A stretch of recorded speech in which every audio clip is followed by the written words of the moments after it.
So we're talking about new discoveries in the Tarot, and I'm going to divide this evening into three parts. One of which is, the first, I'm going to give you a short history of the Tarot as it's known today. The second part will involve these new discoveries, which I have put together from a number of different sources. And the third section will be question and answer and discussion. So I would ask you to keep all of your questions and comments till then, because as a matter of fact, there's a lot of material here, and it would be very hard to get through it with too many detours. Well, as a friend of mine once pointed out, every book on the Tarot begins with the same title, same subject, same sentence rather. And it's this sentence: the origins of the Tarot are shrouded in mystery. Well, that's kind of true, and it's kind of not true. I mean, a great deal more about it is known now than was known, say, 100 years ago. And a lot of the more legendary ideas about it have been dispelled. So rather than talk about these legendary false ideas, I will talk about what is actually known at this point. Now, the first thing you have to know in this whole subject is this: playing cards came first. Now, the Tarot is a deck of 78 cards. 56 of these cards are in 4 suits, just like regular playing cards. There's an extra court card called a knight in each suit. So that's 56 cards. The other 22 are usually known these days as the Major Arcana. And these were added later. Playing cards came first. They were invented in China and came to the West through the Arabs. This is a 14th century picture, rather a faded one, of men playing cards. This is an illustration from a romance, a 14th century French romance, in which the hero and his pals are cooped up by some wicked king or something or another and are playing cards to amuse themselves. So those are cards, not Tarot cards. Well, how did these trumps or major arcana get to be added?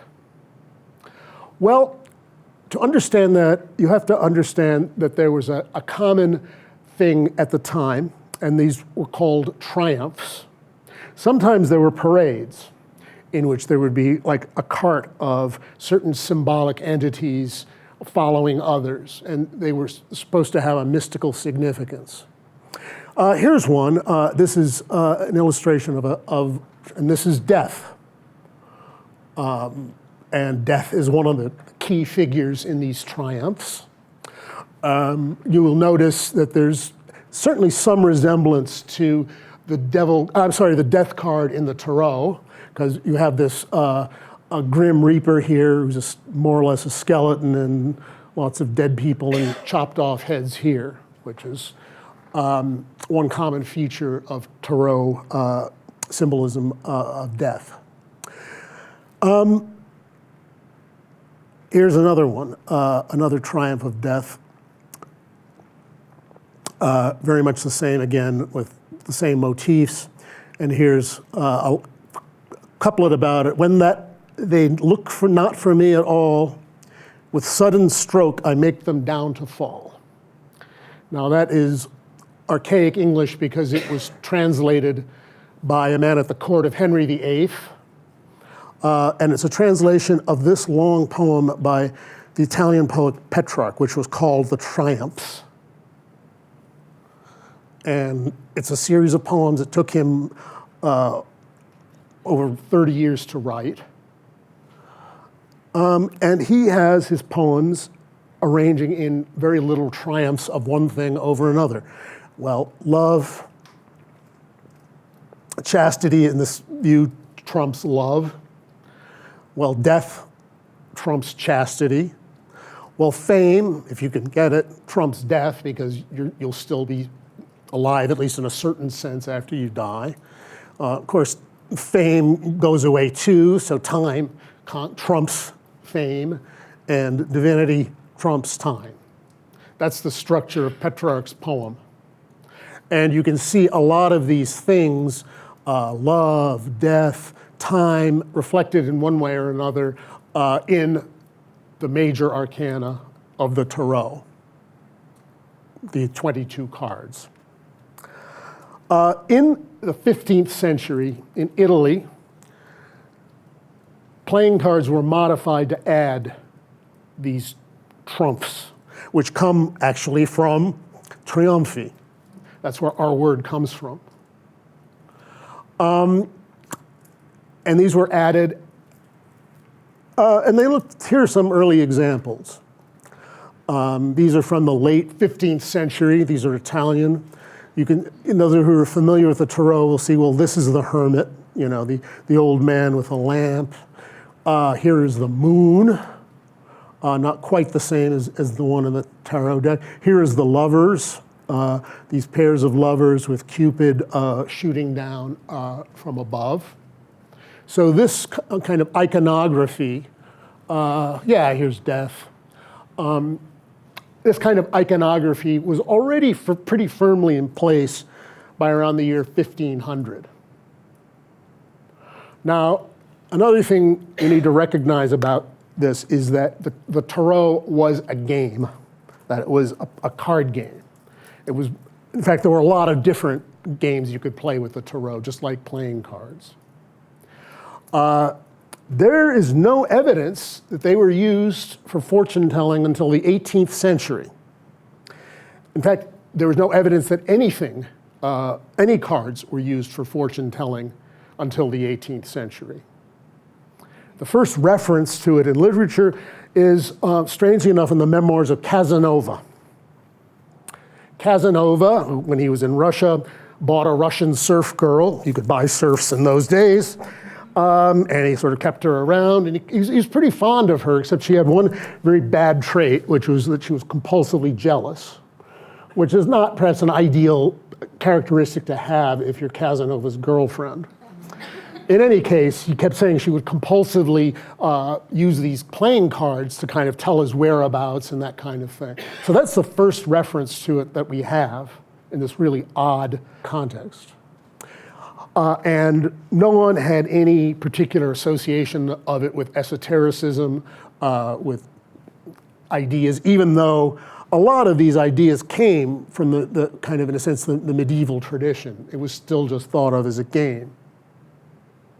Then, in the year 1770, this man, this rather glum-looking man, Antoine Coeur de Gebelin, published a book called Le Monde Primitif, the Primitive World, in which he said this. I'm not going to read it all to you, but it's a work of the ancient Egyptians, a book that contained their purest doctrine, and that this fruit of exquisite wisdom as an insignificant pile of extravagant trumps.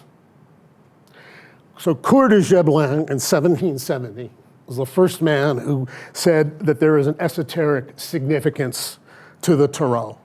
That is the first instance we have of that. So it was much, the Tarot was invented, say, 1440 or something like 30 or 40. That's 300 years before anyone decided to say it was had any esoteric import. And this is a common theme, that this is a work of the ancient Egyptians. Now, one thing you have to know is that there is nothing in ancient Egyptian art that looks like the Tarot in any definable or obvious way.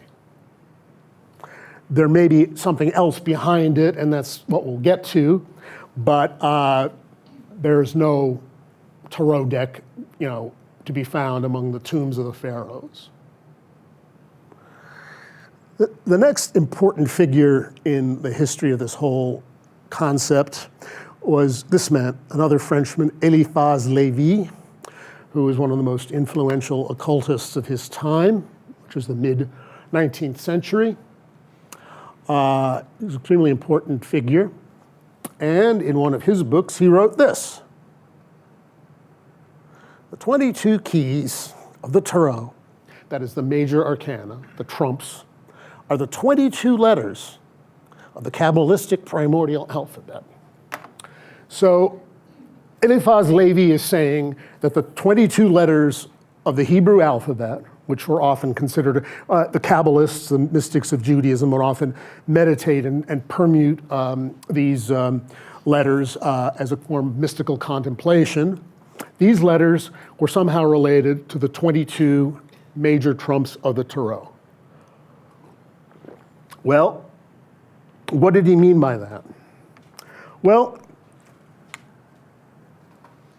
let's begin by actually looking at this is the earliest alphabet. This was invented by the Canaanites and the Phoenicians, sometimes between 15 and 1200 BC at the end of the Bronze Age. If you count those squares, which each one has a letter, you will count 22.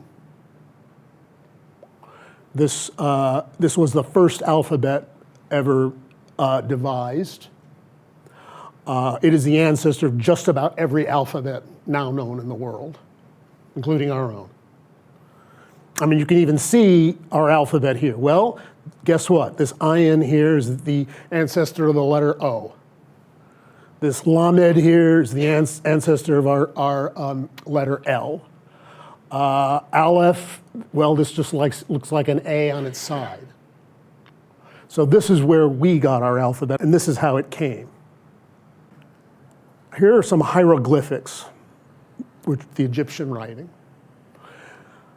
Now, in Canaan and Phoenicia, now known as Palestine and Lebanon, and Israel and Lebanon, they simplified it so that each of these hieroglyphic symbols was correlated with a sound.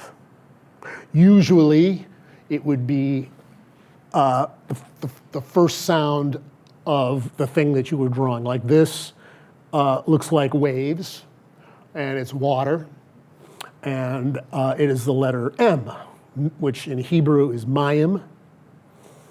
Ayin is the word for eye.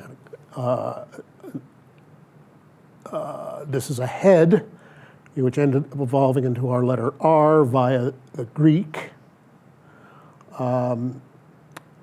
This T became this T. That's where it happened. It came from the Phoenicians through the Greeks to the Romans, and that is our alphabet. We still call it the Roman alphabet. I'm going to go back a minute to this, because in between the old Phoenician, in between these letters,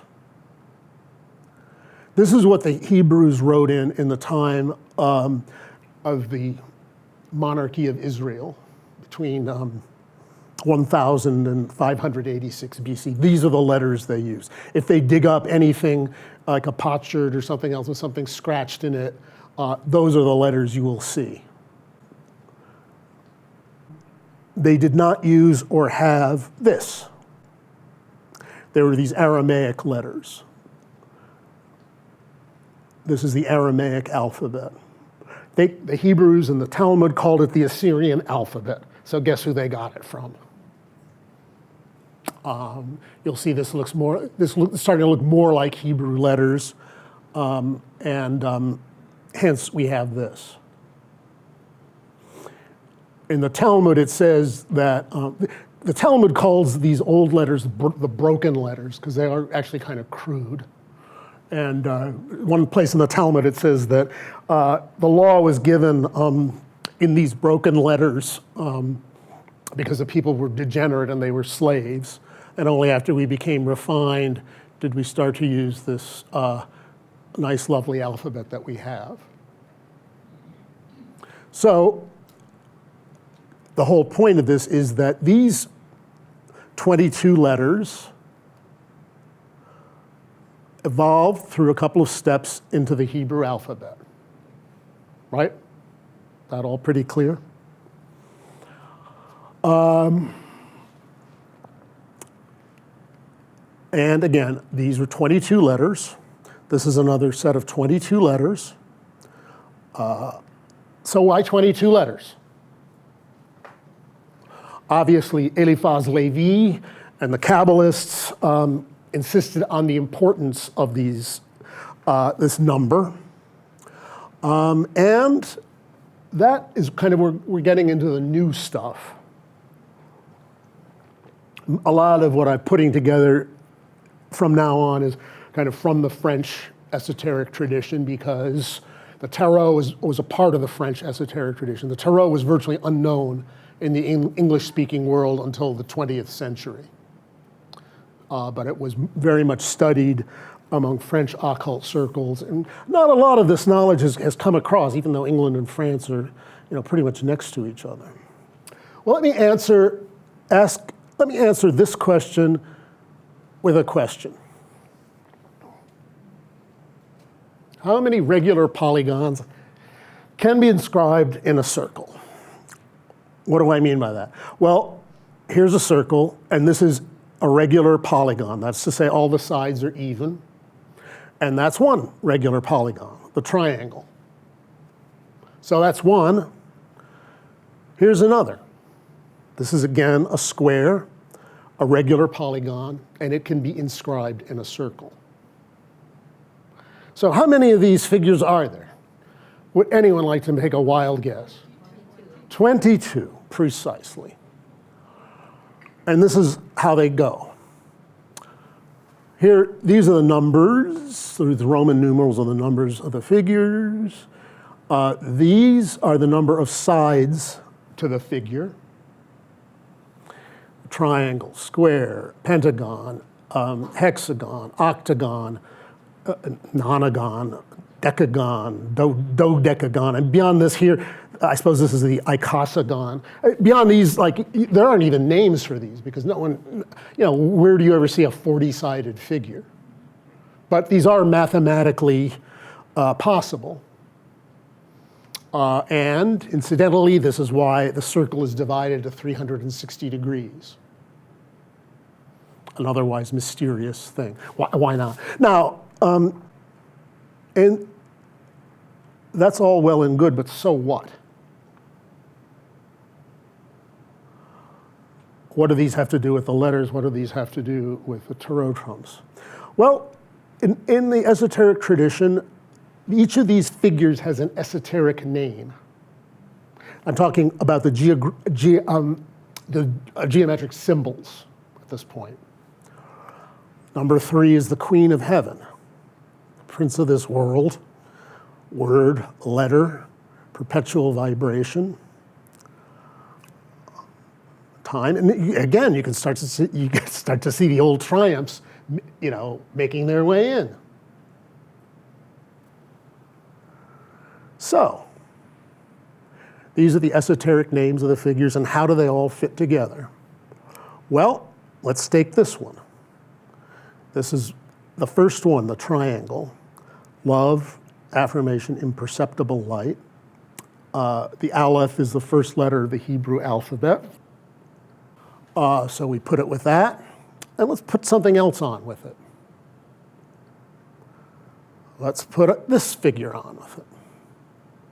Oh, it's kind of weird, because if you look at this figure almost is kind of shaped like an Aleph.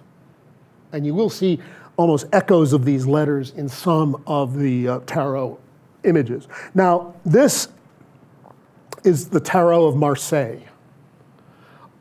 which, again, is more popular in France than it's been in the English-speaking world. In the English-speaking world, tarot aficionados are kind of rediscovering the Tarot of Marseille on the grounds that it's a more authentic, more, as some would say, archetypal than some of the newer ones that you may be familiar with. In any case, I think the Tarot of Marseille is, if nothing else, going to tell us a little bit more about the background and history of the Tarot. So there's a process, this is number one. This is a process of initiation, the magician.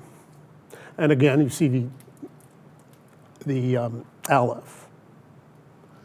Here's number 2, the square. And, you know, it's kind of a squarish composition here, apart from the fact that the card is rectangular to begin with. Word, logos. That says the papus. And in the old decks, this was called basically the female pope, or sometimes Pope Joan. There was, in fact, actually probably a real woman who somehow got herself made pope and wasn't found out until 2 or 3 years, after which they treated her in a very unkind way indeed. So there's probably some truth to this, but it's also kind of a hieratic figure.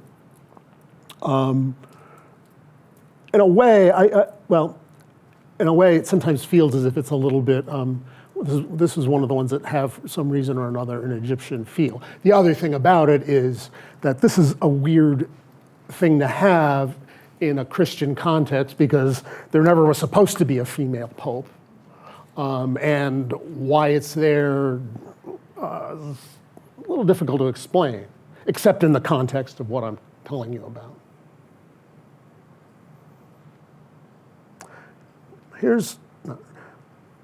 This is the Queen of Heaven, the Empress. Now, the Queen of Heaven is kind of an interesting figure in herself.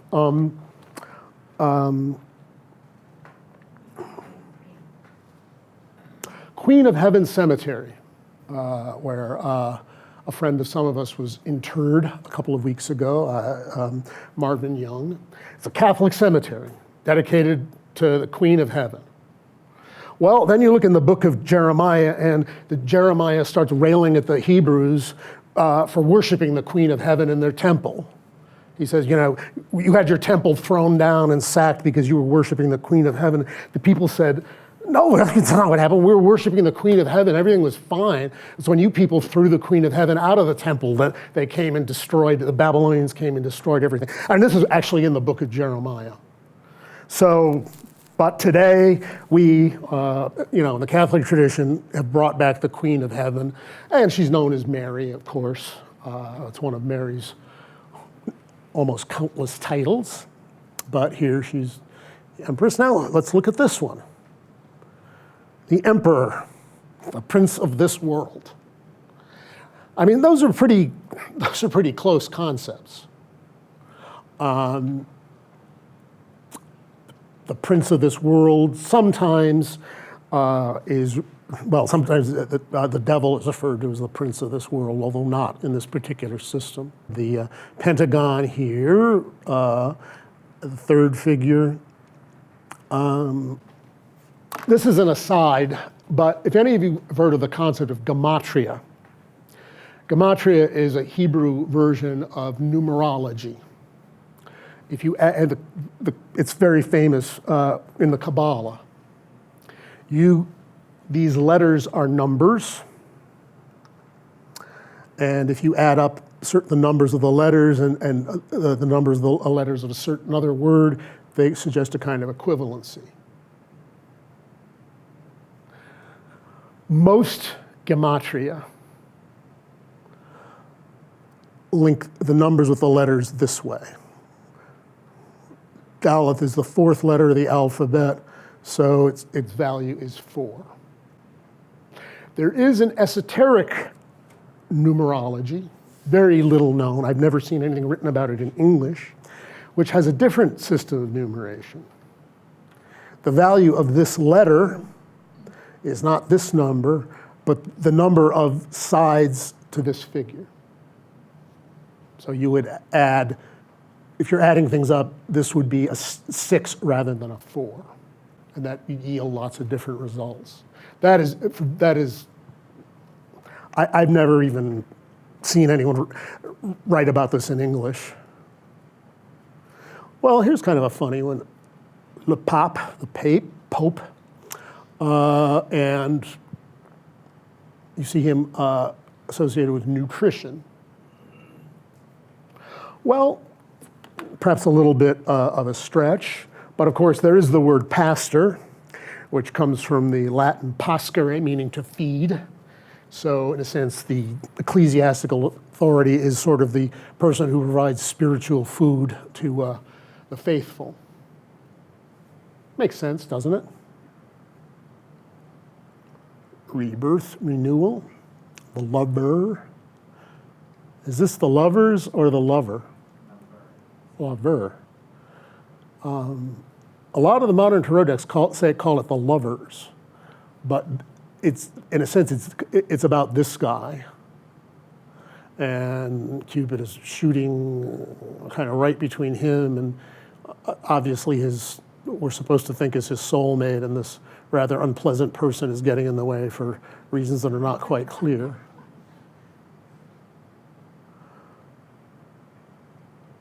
Living matter. Chariot. The symbolism of this probably goes back to a dialogue called the Phaedrus of Plato, in which he likens a soul to a chariot drawn by two horses, one a very good quality and the other quite the opposite. Basically, the good and evil impulses in us. And there's certainly some echo of that in this. Letter. Hermit. Here's another fairly obvious one, life, perpetual vibration. This is probably, if you were drawing something in a late medieval context, that's probably as good a way as you're going to depict perpetual vibration, just a wheel going round and round and round. Esoterically, of course, this is often seen as the descent into matter, this kind of humanoid figure is kind of descending down, and this animal-like figure is kind of coming up. So with this with the Sphinx presiding over the whole show. A Wheel of Fortune.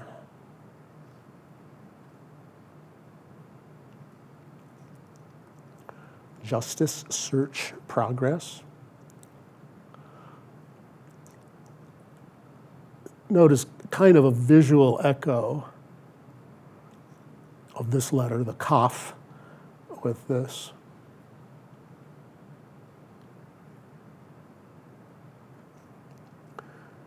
Tension. That is Lamed, an L, which is a goad. That is the Hanged Man. Certainly one of the most mysterious cards. To be hanged upside down meant one thing in those days, and it still does in certain parts of the world, like Italy. If you hanged somebody upside down, it meant he was a traitor. That is what it means. Some of you may have even seen a photo at the end of the Second World War when these Italian partisans finally caught up with Mussolini and shot him and his mistress, and they hung them upside down. And there's a picture of this, and you can easily find it on the internet, I'm sure. Why? Because these partisans considered, the rather, they considered Mussolini to be somewhat a traitor to the nation, which is sort of way he was. And there are more dimensions of this. Like this is a word that is Lamed, whose original kind of ideogrammatic reading was a goad, kind of thing you poke animals with. And it later came to mean learning. And so attention is really actually not a bad correlation with this. What does it have to do with the Hanged Man? Well, that I don't know, but there is another interpretation of this. That some esotericists will say the fact that this figure is reversed shows a change in orientation. That is to say, in a sense, you're standing on heaven now rather than on earth, right? Your orientation is this way, not that way. And it's a common theme in esoteric teaching that, if you really are on the path, in a way, people are going to sort of look at you as a traitor. like, why aren't you like us anymore? And this can take strange forms, and as the good book says, a man's enemies shall be those of his own household, which often enough proves true. You can't get much more closer than that. All of these cards, by the way, are from the Tarot of Marseille. But there are different versions of the Tarot of Marseille. I just found this is a particularly weird and disturbing one, which seems to be a good choice for death. But now you can look back and you see, well, you had all those severed heads, you had the scythe rather. It goes right back to that late medieval symbolism of the triumphs. Time. Well, the French word for time is temps, T-E-M-P-S, and this is temperance. So again, it's a fairly close contact. Now, the other thing about all of these is that they are symbols. And when I'm talking about a symbol in this context, I'm meaning something like this. A symbol means itself, so to speak. It means itself. It is what it is. And you encounter the symbol directly by contemplating it, whether it's a tarot card or a Hebrew letter or a geometric form. And it means that. But subsequently, meaning becomes attached to it. Meaning is kind of like, there's the symbol and then meaning, and it can have lots of different meanings in different contexts. One of the most powerful symbols of all time is the swastika, which until around 1933 was universally regarded as a good luck sign, believe it or not. It's a very powerful symbol, but it was distorted, and now it's, everyone would pretty much would look at a swastika and consider it, more or less synonymous with evil. At least most people would. Well, we've got the devil: thought, calculation, lie, illusion.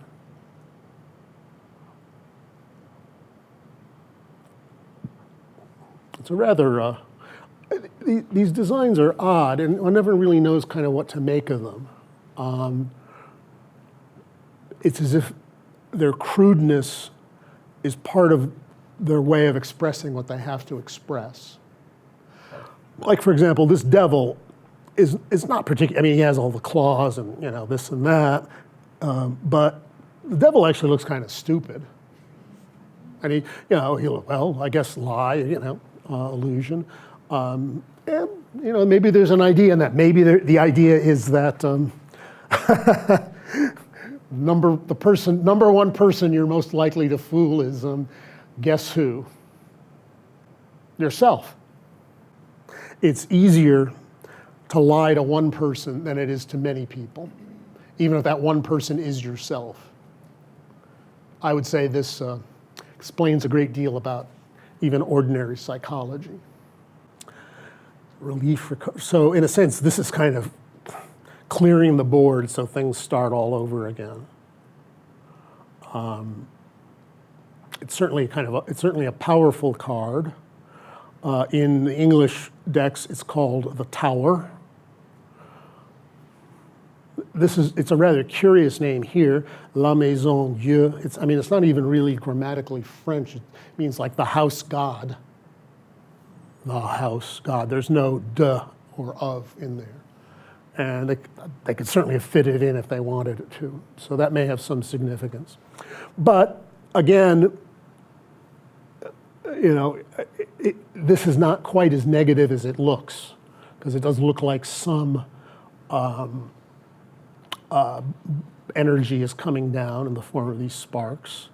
And it's the most obvious image it really suggests is the fall of false gods.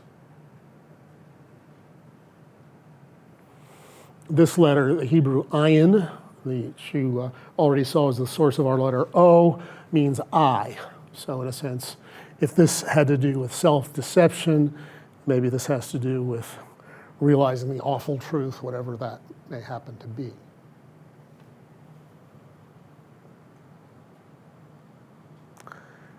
Appeal, call.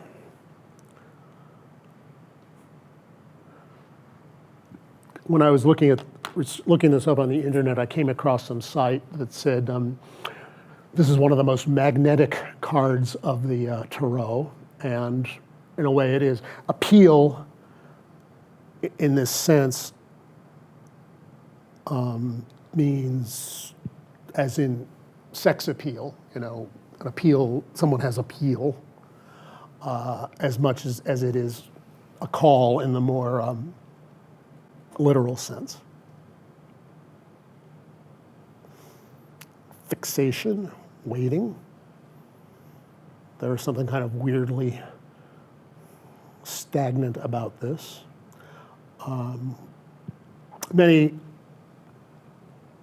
Tarot aficionados associate the cards with the planets and also the signs of the zodiac. So if so, this would make it look an awful lot like Cancer the crab, ruled by the moon. I mean, astrologically, the sign of Cancer is ruled by the moon. So there's that is another, shall we say, layer of symbols that could be worked into this. And again, you're not really trying with all of this to come down and say, you know, there's like this fixed meaning X, Y, and Z. It's rather a thing that has a lot of meanings that branch out from it, which may not look like each other, but it would probably be a mistake to say that they contradict each other. And that would be true of astrology. I mean, you could do, you know, certain people certainly have done lectures on astrological symbolism from very much that point of view. Reintegration, this certainly one of the more innocent and cheery cards. The sun.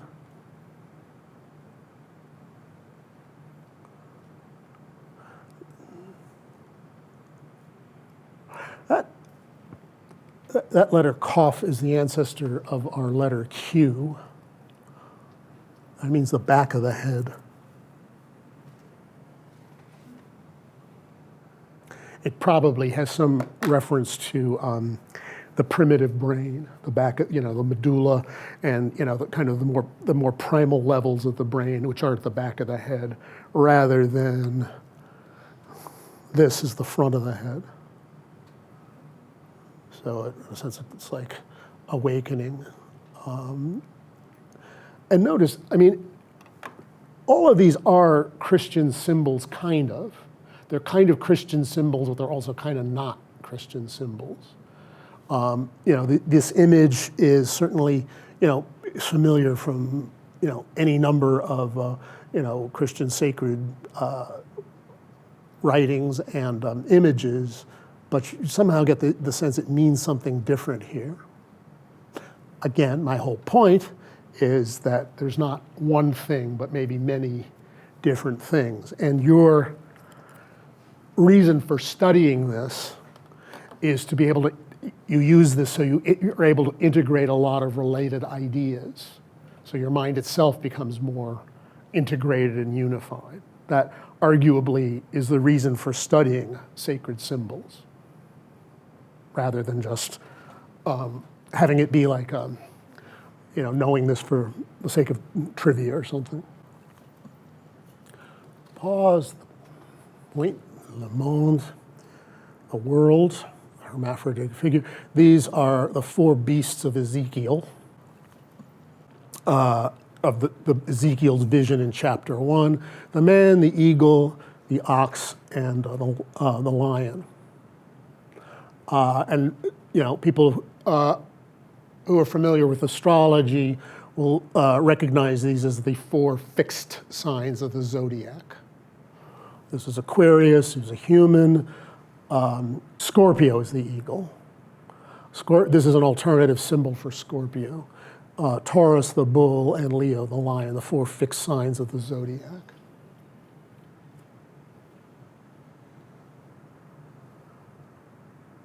And this is the whole. The Fool. The letter tau or T. Now you'll notice that I put this circle back in here. I did not really feel like drawing 48-sided geometric shapes or anything like that, so I left most of them out. But if you will remember, go back to this. Look down here. This is card 22. Let us say this is the Fool, although it's not numbered. Now this is associated with a 360-degree polygon, for which there's no ordinary name because you never see such a thing. This is the degree of its angles. Well, a 360-sided polygon, it's kind of hard to imagine.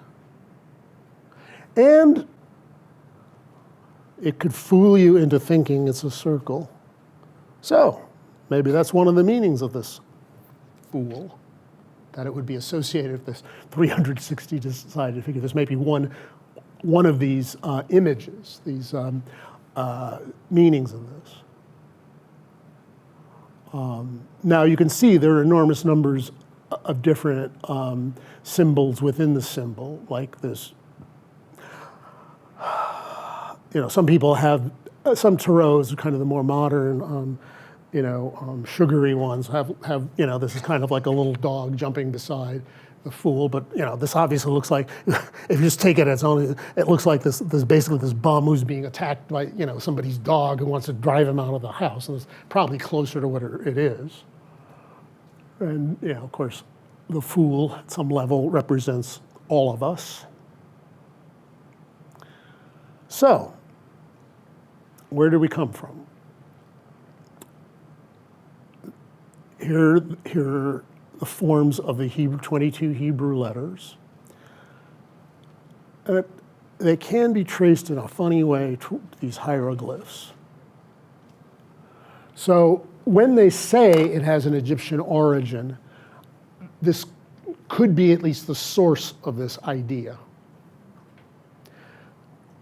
To be more specific, okay, you know what? All that stuff about Moses and the Exodus and the Red Sea and stuff like that. That couldn't have happened.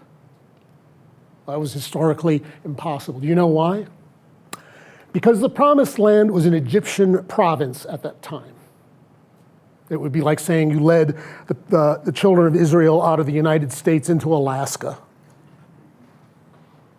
So, and the Egyptians ruled Palestine, as it came to be called, ruled Canaan.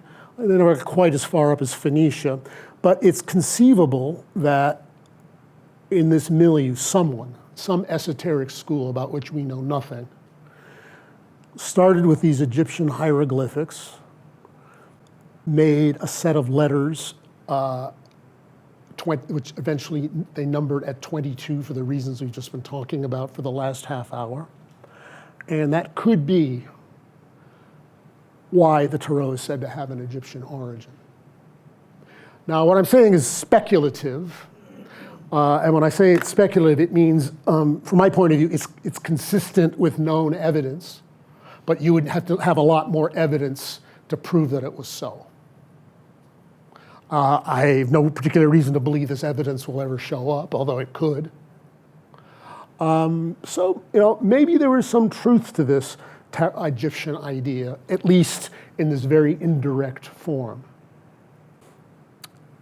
Before Eliphaz Levi, nobody equated the Hebrew letters with the 22 tarot trumps. This is not to say that Eliphaz Levi made it up or discovered it, because with these things, particularly in this sort of line, you have to at least consider the possibility that these things were transmitted secretly and then just at some point or another someone decided to make them public. The Western esoteric traditions have been obsessed with secrecy. Why? Because they were persecuted. It was, up until the Reformation, doing anything in Europe that would threaten Catholic doctrine could and often did get you burned at the stake. After the Reformation, things loosened up a bit, but then all these, scientific geniuses came in and started laughing at all this esoteric stuff, which they all thought was nonsense. So, even today, these ideas are not forbidden. We're discussing them in public, but from the point of view of the mainstream intelligentsia, they're certainly ridiculed and not taken seriously. So the Western esoteric traditions always had a certain motivation to hide themselves and only emerge when it was safe to do so. So that's kind of a lot, but to go back to it, there does seem to be some connection between the symbolism of these figures, the names for them, the tarot cards, and the Hebrew letters, all of which number 22. Some of the tarot cards I'm familiar with, they have a picture and then the explanation of the term in a verbiage. And that way you pull the card and then it will kind of give a insight to the current problem you're seeking for. This is the very original, so I don't know, it might not have, but is that a tarot has a word and an explanation normally? It might not necessarily be a tarot card. There are a lot of decks and fortune-telling cards that range all over the place. A lot of them are simply inspirational. They'll be like a deck of cards that, you pull it out and says, this is the first day of the rest of your life or whatever. This, you hope, has some meaning for you in the context that you're asking it. So there are a lot of different versions of it. The tarot cards themselves, generally speaking, anything that's kind of properly a tarot card is probably doesn't have too much more verbiage on it than this. And the old ones, like the old Italian ones,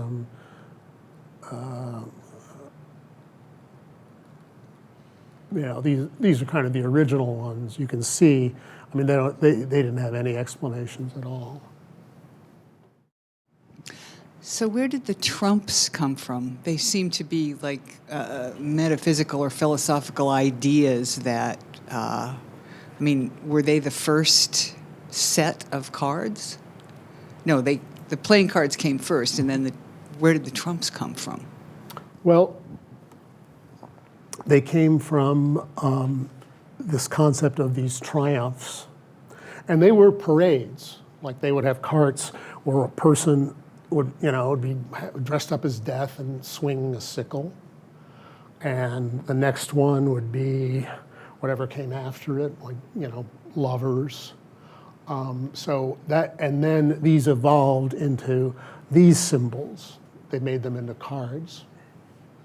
And probably there was some esoteric school in northern Italy that took these symbols, which were around at the time, and possibly worked their knowledge of sacred geometry into it. That is possible. First-time visitor, long-time tarot fan, love it. So we know, like the early decks, like these, we know were wedding presents between Italian families. Sometimes. So we typically have like the Visconti family, like with the Visconti Sforza decks, and so we know that they had painted their daughters and their sons and stuff into this, and so in that society, none of these cards were stagnant. Like we have the deck that has all the Roman gods. We have most of the decks at this time have only about like 12 to 16 triumphi. Mm-hmm. Mm-hmm. And so we really don't see the influx of the Neoplatonic influence until about 100 years later. The Rosenwald sheets are like the first sheets in a Marseille style, that woodcut style that we can actually see that has. So I'm just kind of curious as to like, where did the leap come from there being kind of like family and court games depicting, like, a lot of people have the theory that they depict scenes from the Divine Comedy. We can see we're in the Tower card. It depicts a very famous fable about faith at the time. So how do those link up with a secret society? I'm just kind of curious as to how that all kind of comes together. Yeah, I mean, the thing about it is, if it's a real secret society, guess what? You've never heard of it. I mean, all of the secret societies you read about, these either were never secret societies or secret societies that, for one reason or another, decided to go public. A secret society is a secret society, right? You don't know it exists.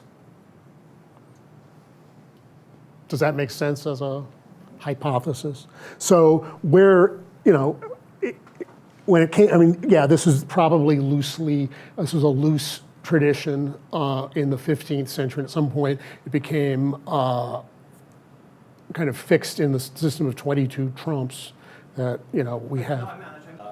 They finished off because at that point, people are talking about it's missing prudence because if you go to the Four Hopes, and then they also included the zodiac signs at that time. So what are your thoughts? Like, is that just another, because that was going on at the same time, is that just kind of another form? Why did that not progress forward? Because it seems like it should.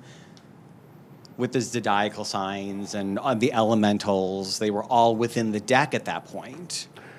Yeah, I mean, my impression is that a lot of those more complicated versions were somewhat later than these, or they were kind of one-offs where, a particular deck is made.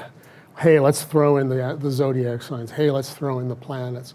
But it never really quite caught on. Now, the thing is that this is obviously going to be fairly fluid because no one has a copyright on this. So you can kind of do anything you want. As you say, these would be very expensive to produce, right? These are all hand painted. And if this really is gilding, which it may well be, it would be that much more expensive still. My question is along similar lines. What is your understanding as to why the producers of the Tarot of Marseille settled on 22 trump cards and not another number?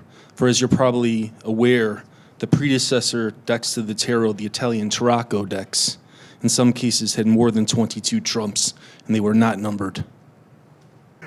I mean, why 22? Well,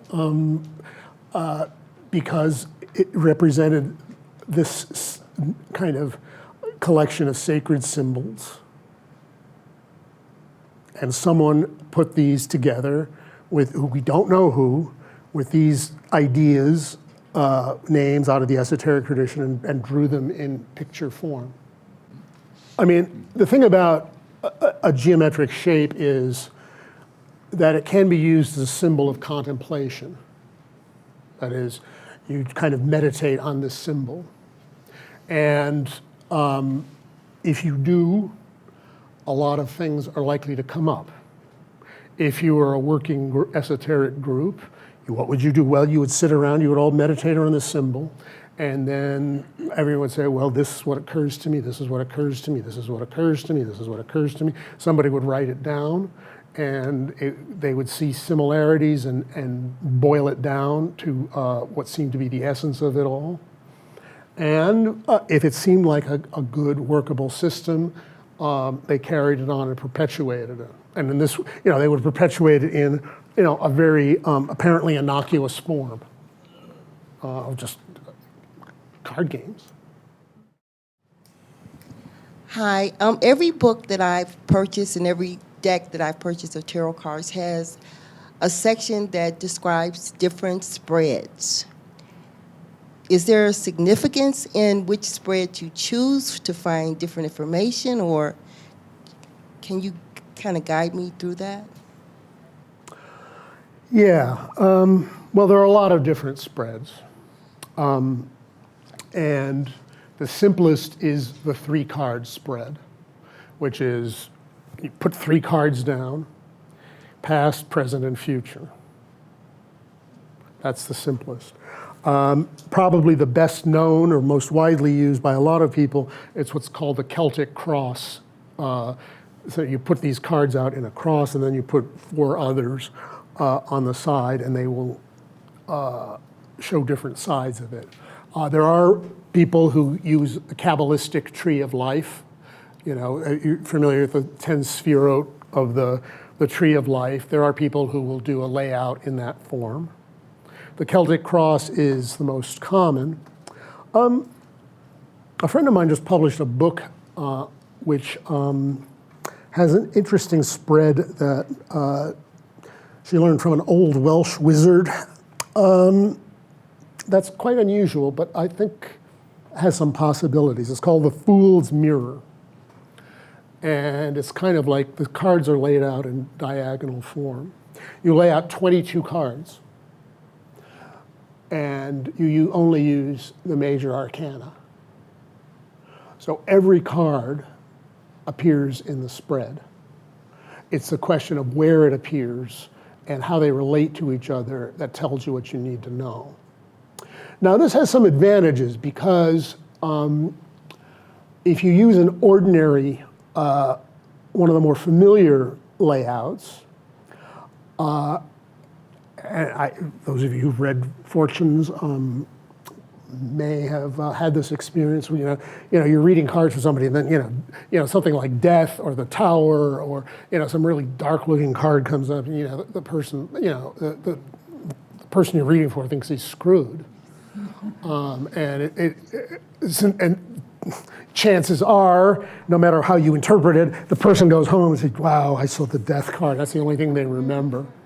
So in this layout, the death card is going to show up, right? The Tower card is going to show up. The Devil is going to show up. So it becomes kind of part of the natural occurrence.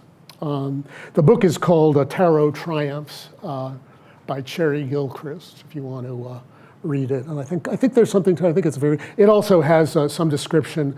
It starts with a description of the old, kind of an imaginative but very plausible description of what the old medieval triumphs looked like, those old processions. So that's what I would say. But I think most tarot readers think the more they do, the more it becomes a question of trial and error. This kind of works for me. They might do different ones in different circumstances. I had a question from somebody listening through the internet. Do you feel that it's correct to correspond the tarot trump cards alongside Jungian archetypes? Yes. Isn't that enough? It'll have to be if that's all you're giving. Well, as a matter of fact, if you wrote a list of Jung's archetypes, just wrote down all of the ones he talks about the most, it would be remarkably easy to correlate them to one or another of the tarot trumps. Hey, the trickster, the anima, the animus, the divine, well, that's hermaphrodite, the wise old man, that's the self, the shadow, and on and on. So you can do it. And I sometimes think that one purpose of the Tarot Arcana, the Major Arcana, is to serve as kind of like a concise guide to the archetypes of the Jungian unconscious. So I think that, as I said, the answer is yes. As an aside, Jung himself did not write a great deal about the Tarot, but he did study it a little bit. He studied it with a group in Zurich around 1950, and the group kind of fell apart after 2 or 3 years for, I don't know, whatever reason. But they did study it a little bit, and Jung said that this deck, the Tarot of Marseille, of all the ones he looked at, seemed to have the most archetypal content. So you focused on the Marseille deck, and a friend once told me that it's really hard to find the actual Marseille deck, the variations of the deck. So, for example, if you go to the Quest bookstore, you can buy the Universal Marseille, which is close to this but not identical. So I guess my question is, where did you get these images online, or do you actually have a Marseille deck? Yes to both. I didn't. The most common Marseille deck available, the one I think most people use, is published, I believe, by a French company called Grimaud. And I mean, these are all, as I said, these are all different tarots of Marseille, and you can see they have, like this one is obviously nothing like many of the others. They are different ages. This is. This looks like a little bit more contemporary or maybe 19th century than, some of this, which looks like it's almost out of a medieval broadsheet. But the ones published by Grimaud are the ones I think that are most widely available, and you would have to be a real specialist, I think, to really suss out the differences in the different versions of the Tarot of Marseille, although it could be an interesting exercise in its own right. Tarot is fascinating. In fact, as an aside, around 1980, a book was published called The Game of Tarot, and it was a description, a collection of all the games that the author could find of the Tarot. The games played with it, not for cartomancy or divination, just the games that people played with it. This book is out of print and very expensive to get. It was written by Sir Michael Dummett. And the reason he was Sir Michael Dummett is that not for anything having to do with his interest in the Tarot, but the fact that he was one of the most distinguished British philosophers of his generation. It's kind of a brilliant philosopher, and sort of get into this little hobby of studying different games of the Tarot. He actually wrote a couple of other books on the history of the Tarot with a couple of collaborators, so he became kind of an expert on it. But again, it started out with the Tarot as a game. Sorry, this is a very simple question. I'm new to all this. So what I've been seeing is that there's people that say that the card being upside down, it impacts its meaning. So what do you think about that? What are your thoughts about it? Of course, there are a lot of different systems of interpretation, but I would say most of them would say something like this. If a card is reversed in a reading, it either means kind of the opposite of its conventional meaning, or it means the same thing kind of muted. Like if some of the really bad cards are reversed, like the 9 of Swords or the 10 of Swords, which, the Rider-Waite deck look really dreadful. These black backgrounds, this guy's got 10 swords, this dead man has got 10 swords stuck in his back. I think that, wow, things are gonna be great if you get this one. And some of those are, well, if you get that reversed, doesn't necessarily mean good news. It just means that, like, I don't know, they might not drive the swords in quite as deep or something like that. But those are the usual way they interpret those. So I don't know if this may be personal, but do you read the tarot for yourself? I don't. I used to. Generally speaking, I have not had good luck with divination, particularly doing it for myself, because it's just too easy to lie to yourself.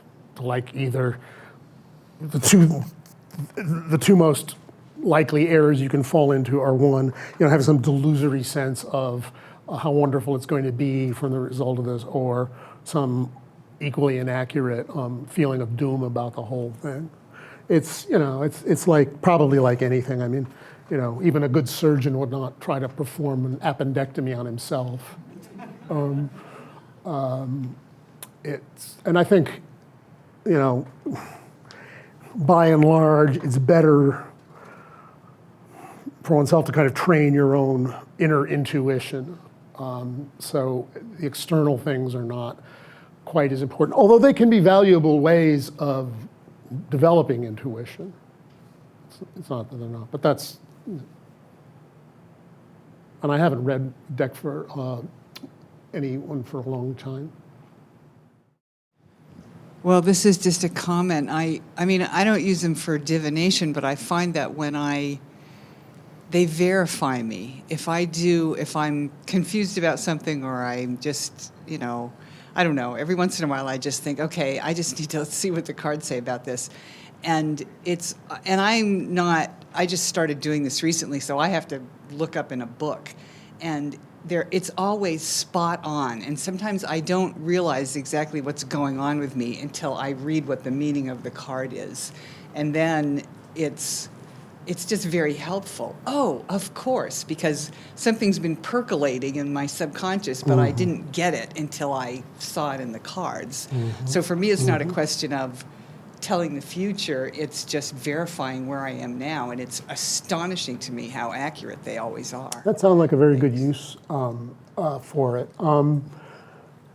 This is, the whole purpose behind divination is to have access to some kind of unseen things. In the old days, this was considered spirits, the spirits, and if you did you did it like Ifa, which is a traditional West African form of divination where they throw cowrie shells. They definitely look at it as what the spirits have to say about the matter.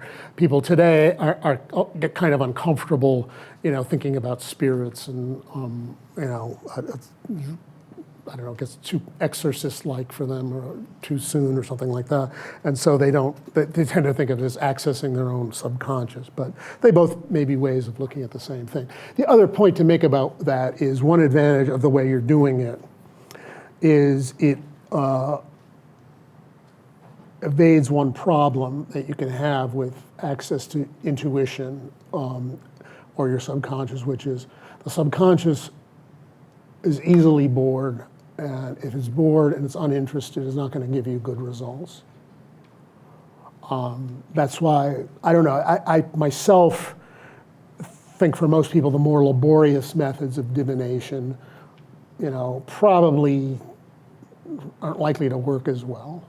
Maybe for a real, like an old traditional Chinese master, the I Ching, it might work, but it might not work so great for you, because the unconscious gets bored. I have this little app on my phone. It's called an ESP Trainer. It was invented by Russell Targ, a parapsychologist who spoke here 2 or 3 years ago. Some of you may remember him. And what you do is it has like 4 little squares, color squares, and you guess which one is the right one. Red, yellow, and if you're wrong, it gives you kind of a buzzing noise. It gives you, if it's right, it gives you kind of a pleasant ring and shows you a lovely picture of a castle in Italy or something. I've noticed myself, when I don't play with this that much, but I do notice that the first couple of times I try it are times I'm most likely to succeed.